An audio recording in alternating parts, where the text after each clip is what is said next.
सनम तेरी कसम episode 2। I hope आपको पिछला एपिसोड पसंद आया हो। तो चलिए कहानी को आगे बढ़ाते हैं और जानते हैं क्या हुआ कहानी में। तो फ्रेंड्स, अभी तक आपने सुना हमारे पिछले एपिसोड में कि रूही और निधि को टाइम का पता चलने में जैसे ही पता चला उनके चेहरे की रंगत पीली पड़ चुकी थी। तो चलिए अब आगे जानते हैं। निधि, दी जल्दी करो ना यार, चलो जल्दी चलते हैं, इससे पहले कहीं देर ना हो जाए। निधि ने कहा, ठीक है बाबा, चलते हैं। छोटी तू सही कह रही है, चल टैक्सी को ढूंढते हैं। दोपहर का वक्त होने के कारण कोई भी टैक्सी आसानी से नहीं मिल रही थी। जैसे तैसे करके उन्हें कोई टैक्सी मिली और दोनों घर की तरफ चल देती हैं। इधर मुंबई के एक छोटे से चौल में किसी के बर्तन फेंकने और चिल्लाने की आवाज पूरे चौल में गूंज रही थी। काफी लोग इकट्ठा हो चुके थे। एक अधेड़ उम्र का आदमी उस औरत को चुप कराने की कोशिश कर रहा था, लेकिन वो औरत लगातार ही चीखे जा रही थी। आज तो मैं उस रूह की बच्ची को छोड़ूंगी नहीं, आने दो घर, अच्छा सबक सिखाऊंगी। आज उसे मुझसे कोई नहीं बचा पाएगा, आप भी नहीं। ये कोई और नहीं, ये थी उसकी मामी, जिससे रूह एक आंख भी नहीं पाती थी। यही वजह थी कि वो उससे हर छोटी छोटी बातों का गुस्सा निकालती थी। कहने दो, रहने दो चारू, रहने दो, बच्चियां हैं, प्लीज समझा करो यार, मत करो शो, देखो सब लोग बाहर सुन रहे हैं। उससे कुछ मत कहना, सच बता रही हूँ, माफ कर दो उसे। उसके मामा, ये है उसके मामा राजेश, जो चारू को मना रहे थे। चारू उसकी मामी और राजेश मामा। तो फिर कि वो रूह से कुछ भी ना कहे, उधर मामा जी मनाने में लगे हुए थे और उधर हमारी रूह और निधि दोनों चौल के सामने पहुंच चुकी थी। चूंकि दोनों जैसे तैसे घर के करीब जा ही रही थी कि दोनों के दिल की धड़कनें भी काफी तेज हो चुकी थी। दोनों के चेहरे पर डर, घबराहट साफ दिखाई दे रहे थे। रूह को तो जैसे कुछ ज्यादा ही डरी हुई थी। वो अपनी मामी से और उनके गुस्से से अच्छी तरह जो वाकिफ थी। दोनों डरते हुए घर के अंदर जैसे ही कदम रखते हैं, तड़ाक, आह, जोर से आवाज आई। रूह के गाल पर चारू के एक जोरदार थप्पड़ जड़ दिया। रूह की आंखें झरझर आंसुओं से बहने लगी। वो एक बुत बनकर एक जगह जम सी गई। उसके मुंह से आवाज तक नहीं निकली। उसने हिम्मत करके एक नजर रोते हुए अपनी मामी की तरफ देखा और दौड़कर अपने कमरे में चली गई।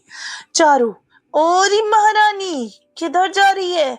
अभी तो तेरी सजा बाकी है, राजेश ने चारू का हाथ पकड़ते हुए कहा। और अब नहीं, चलो यहाँ से, बस बहुत हो गया तुम्हारा, समझी? निधि भी रूह के पीछे पीछे भाग गई। दी, दी रुको, दी रुको।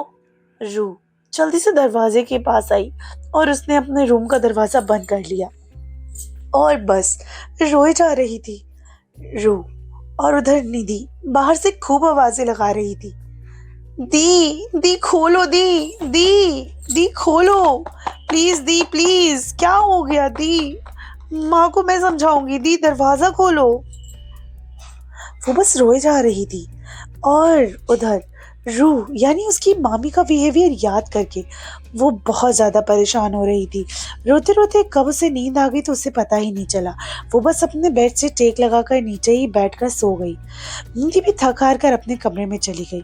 निधि ने अपने मन में बना लिया था कि आज वो अपनी माँ से बात करके ही रहेगी। आखिर उनके मन में रूह के लेकर इतनी गुस्सा और इतनी खुन्नस क्यों है? वो अपने कमरे से निकलकर सीधा अपनी माँ के पास चली गई, जहाँ चारू अब भी नाराज बैठी। से एक बात पूछूं? चारू ने कहा। हाँ बोल।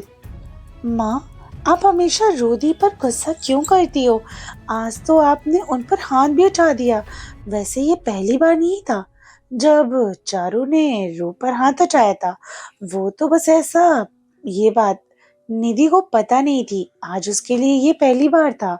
हमेशा तो वो बस रू को डांट खाते हुए ही देखती थी, पर उसके पापा को सब कुछ पता था। निधि ने कहा, आप जैसे मेरे साथ पेश आती हैं वैसे रूदी के साथ क्यों नहीं आ सकती हैं? आखिर वो भी तो आपकी बेटी जैसी है ना? चारू ने जोर से चिल्लाते हुए कहा। बेटी जैसी है तो क्या वो कभी मेरी बेटी बन पाएगी? मनहूस कहेंगी।